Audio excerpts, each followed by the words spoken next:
Ipinasyal naman namin sila mama at papa dito sa isa sa pinakamaganda at pinakamalaking garden sa buong mundo. Andito kami ngayon sa Nongnuch Tropical Botanical Garden na matatagpuan sa Chonburi, Thailand. Ang lawak nito ay 500 hectare at sa sobrang dami at iba't ibang klase ng mga halaman, mapapasyalan at mga puno ay hindi mo kayang lakarin ng isang buong araw.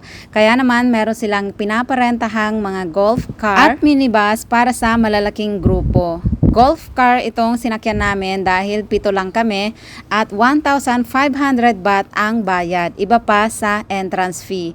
Bungad pa lang ay tuwang-tuwa na si mama dahil nandito na yung mga paborito niyang napakalalaking adeniums o kalatsuchi kung tawagin sa atin. At bawat station ay pwede rin namang huminto, bibigyan kanila ng oras para magpa-picture at mag-video sa lugar. Ang Nongnuch Garden ay isa ring major scientific center dedicated to cycads o yung mga puno na parang mga palmira.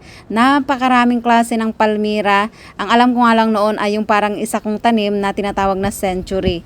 Napakarami palang klase, iba't ibang size. At syempre, hindi lang mga plantita ang mag-e-enjoy dito dahil meron ding mga dinosaurs na magugustuhan ng mga bata.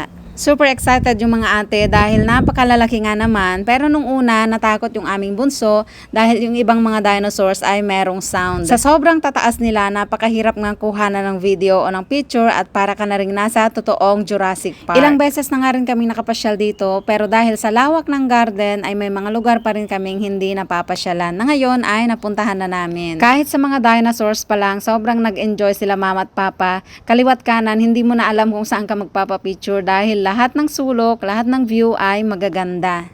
Meron din silang napakalawak na French garden na matatanaw mula sa taas at sa taas naman nito ay iba't ibang klase ng mga dolphins. Diba? Kanina ay nasa Jurassic Park, ngayon naman ay nasa Ocean Park na tayo. Ang entrance fee po pala dito ay 500 baht, 800 naman kasama ang mga shows. Pero hindi na kami nanood dahil gusto lang namin mamasyal at magpa-picture sa garden. At sa sobrang lawak nga at kaganda, hindi na rin magkakasya ang oras kung manonood pa kami ng mga shows dahil yung mga bata ay nag-enjoy lalo na dito sa mga animals, lalo na doon sa mga dinosaurs na malalaki. Yung driver nga pala ng golf cart na sinasakyan namin ay siya na rin yung magiging guide at sinasabi dito yung mga presyo, kung ilang taon na yung mga halaman dito. At eto na nga yung pinakahihintay namin ni mama, ang napakarami, napakalalaking adeniums. Ito yung kanilang nursery, iba pa yung mga napakalalaking nakadisplay sa mismong garden. At dito sa nursery, hindi pwedeng bumaba para mag-video o magpa-picture. Nadadaanan lang habang nakasakay sa sasakyan. Hindi lang adeniums, napakarami ding iba't ibang klase ng mga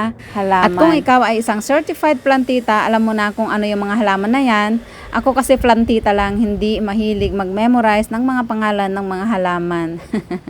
Pero 'di ba, ang dami at napakagaganda ng kulay.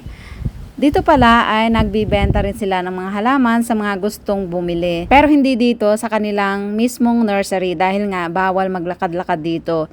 Meron silang nakadisplay sa harapan at siguro may mga mag-a-assist na doon para sa mga gustong bumili. Cactus naman dito nila binubuhay yung mga napakalalaki, napakarami at napakagandang cactus na nakadisplay sa mismong garden.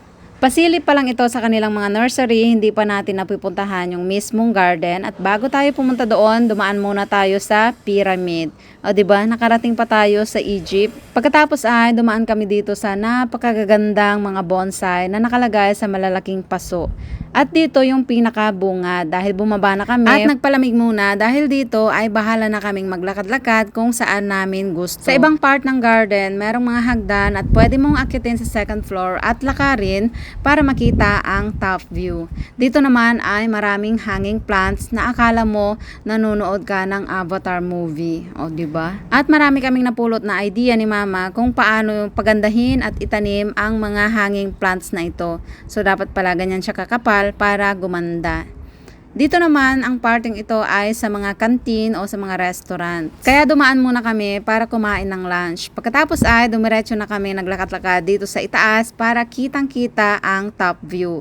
Sa mga pupunta dito, recommend ko sa inyo na maglakad-lakad kayo sa taas para makita nyo yung magandang view talaga. Andito na tayo sa malalaking palmira. Sobrang lalaki na nila, sobrang dami at parang natural na nasa kagubatan ka. Pagkatapos ay pinasok namin ang French Garden at dito rin mayroong naliligaw na napakalalaking paso ng adinyo. Nakakatuwa at nakakamangha at dati nga nung first time ko itong mapuntahan, napapadasal na lang ako noon. Sana maidala ko rin sila mama at papa dito sa napakagandang garden na to. At ngayon, nandito na sila. Sana ay mabisita nyo rin.